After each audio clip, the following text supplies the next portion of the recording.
Throw the lights back up. Yes, please.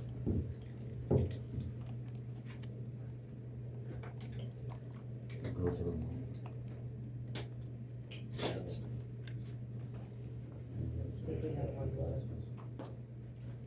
Somebody at the police.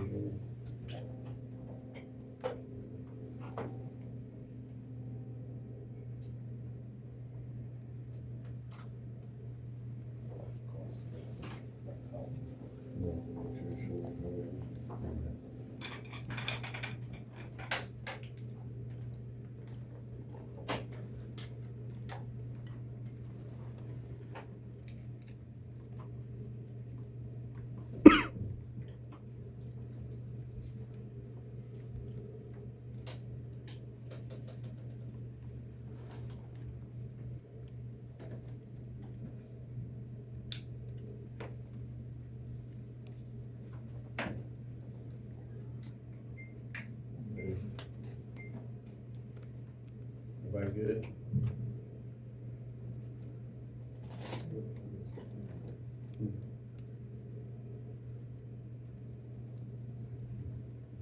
He said he's okay. Yeah. He said We're ready? Y'all can step up closer to the mic. Yeah. he's ready to go. Hey, good afternoon. My name is David Myers. It's DavidMeyers. I'm a captain here at the Liberty County Sheriff's Office. I'm joined today with Sheriff Bobby Rader for the Liberty County Sheriff's Office, Liberty County District Attorney Jennifer Bergman. Would like to thank y'all for coming out. I'm going to give an update on the shooting that we had on September the 7th, the early morning part of September the 7th, where 6 individuals were shot.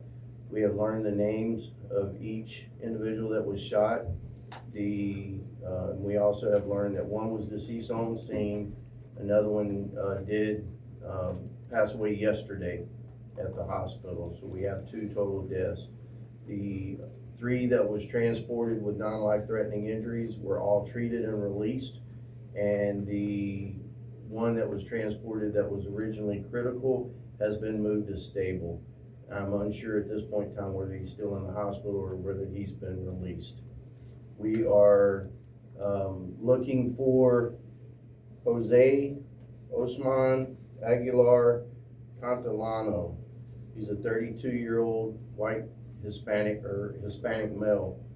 He is we currently have a murder warrant for his arrest. We believe that he has left the area. We are unsure exactly what direction he is going. We have 2 possibilities. One would be Atlanta, Georgia. The other might be possibly New Orleans, Louisiana. We believe that he may be either driving that white van that we have the picture of.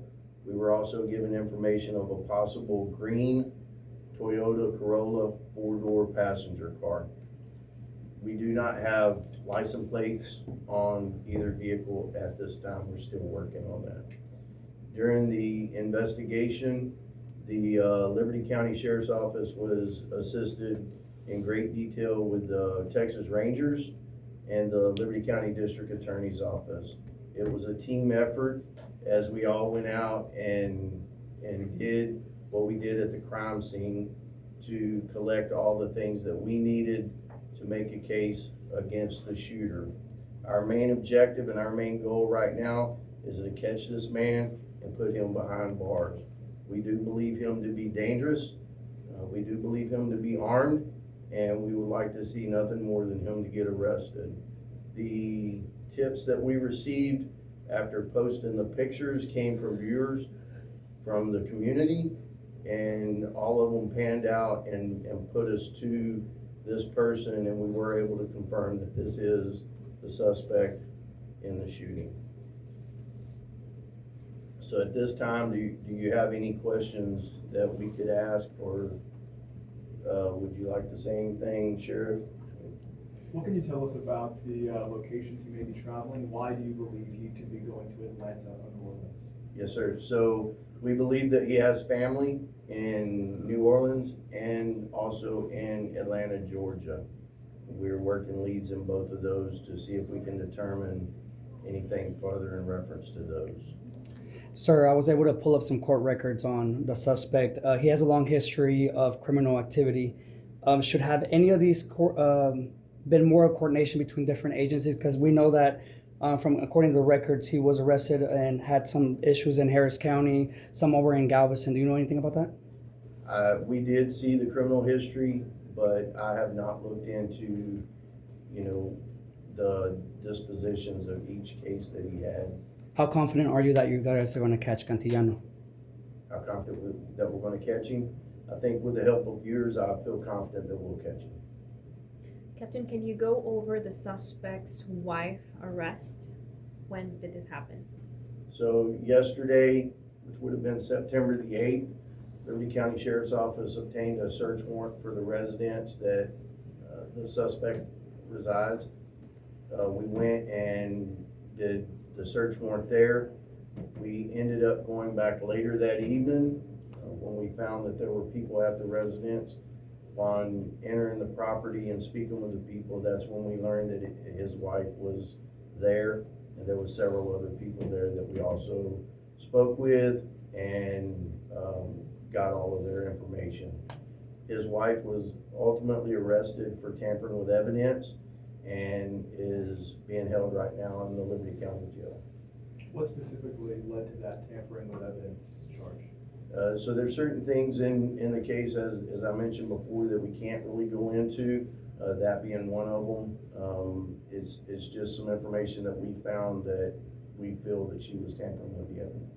Anything in the investigation point to a motive so far, even something as simple as like a bar fight, a disagreement? We do not have any motive at this time at all. The only thing that we know is he was not a normal, regular patron to the bar, and the staff at the bar are unfamiliar with him, other than maybe one time a few months ago where he went in and was there maybe an hour or two, and that's it. The waitresses don't know who he is, nor does the bar manager.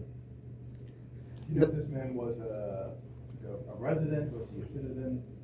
So right now, we are looking into different things. Our main goal right now is to get him off the street, and then when we get to that point, we will turn that over to the proper channels to determine that. To kind of piggy off of his question, I did contact ICE to find out if they're going to be involved in helping you do the search. Do you know if he's a legal citizen or is he here illegally, or did you contact any other agency besides the Texas Rangers to help with this? So the Texas Rangers have helped with us, along with the district attorney's office here.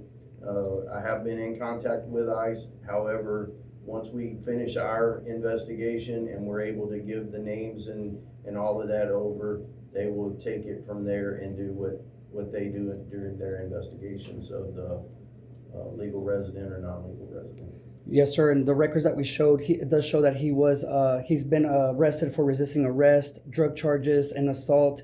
Has that history influenced how you're approaching this case now? So as far as his history, we're approaching the case based on the facts that we learned on the scene that night, and the hideous crime that he committed, and the numerous shots that he shot, and the people that he shot and hurt and killed. So we're looking at that and going based on the evidence that we have. All of the past history and all of that, that's further up the road for the courts to deal with. Captain, at any point that night, was there security personnel at the bar? I do not believe that they had security personnel at the bar. Here we are, it is Tuesday afternoon, the shooting happened early Sunday morning. When exactly were the charges filed? Could they have come any sooner? This may be a question for Mrs. Bergman. A warrant was issued yesterday for his arrest for murder, and so that was Monday, so the earliest we could have anything filed would be on Monday. So he was identified on Monday? Correct. He was positively identified. Upon us being able to positively identify him and speaking with Ms. Bergman, then we were able to move forward with a murder warrant, knowing that we had the right subject based on the evidence that we had. Captain, if someone's helping hide Cantillano, what charges could that person face? if somebody's helping hide him, they can, be charged with hindering our investigation, aiding and abetting. And, you know, if they know that he's out there knowing that he has a felony, then they can also be charged for fail to report the felony. Quick question for you about one of the victims. We know there's a gentleman, first name Alexis, and a gentleman, first name maybe Francisco. That's what's in the press release. But I'm talking to a family friend who says the first name of that gentleman is Fernando. Do you know if this gentleman had maybe a different name, a middle name or something? Which one are you referring to that has a different name? Last name, Navarrete. The name we have for him that was given to us was Francisco. And that's given to you by a family? Yes.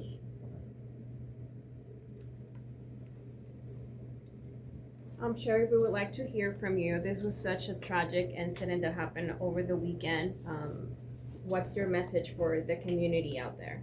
And if you can get closer to the mic, we appreciate it. Well, first of all, I'd like to thank the community that actually helped us a lot in making this arrest. If it hadn't been for the community, we'd still be doing a lot of investigations. So when we posted this thing, the community stepped up and helped us out with that. So none of us like to see crime, but if it happens, we're gonna do our best to apprehend the criminals that did it and make sure that we get them to the DA's office with the probable cause to do it, and that they can prosecute them and justice will be served. Captain, and the last question for me at least is, I actually live in that area in Cleveland, Splendora area. Residents that I spoke to yesterday kind of feel like they're forgotten and kind of pushed to the side, especially now with all these things happening in our community, right? And to her question, you're sharing this, empathy, sympathy to the community. What other, I guess, measures are you guys taking to kind of help them feel safer? If you'll address the task, I'll call them a task force, if you'll address it, we've been up there a couple of years. Yes, sir. So we have investigators along with the narcotics division, and we have developed a task force out of that. We do sporadic nights that we come out and try to slow down crime, stop vehicles for, traffic violations, and try to locate some of the crime areas that we have, and hit those streets looking for suspects. We recently did this, I believe, last week, where we ended up catching a juvenile in a vehicle that fled the area into Montgomery County. And so that was done with our guys on this task force. So the sheriff has allowed us anything that we need to do in reference to going out to that community and other communities in Liberty County, not just that one, but he gives us the blessings on a lot of task force that we go out and do to make Liberty County better and safer for its citizens, and that's our number one goal. And to add to that, one of the events when they were out there, we've been having several vehicles broken into and vehicles stolen, and it was adding up, and it was getting to be a regular deal, and they went out there and made an arrest. Since that time, which was 3 weeks ago now? Yes. 3 weeks ago, the car break-ins have diminished, like 3 in a week instead of 3 in a night. So they are making a deal. Our task force is working late at night till early in the morning. We're just flooding the deal with officers, and I know the last one they made in that time period made 50 traffic stops up there, plus they made a lot of business stops and did a lot of things up there. So we're more available now on those certain nights. So we're trying to address the problems as we see them. Yes, sir.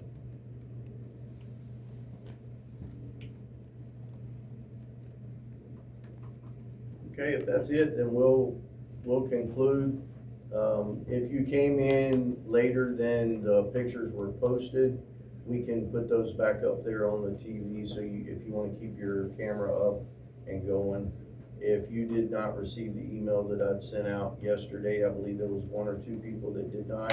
If you'll get with me when we part from here, I'll write your email address down, and I'll be more than glad to go to my office right now and send you the email.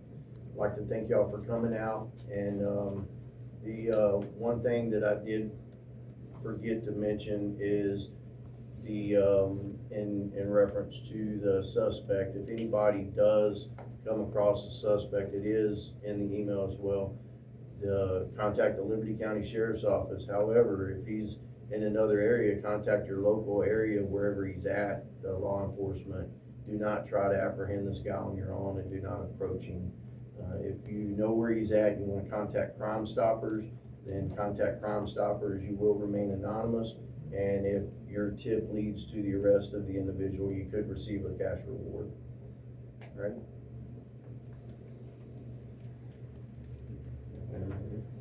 Thank y'all. Thank you.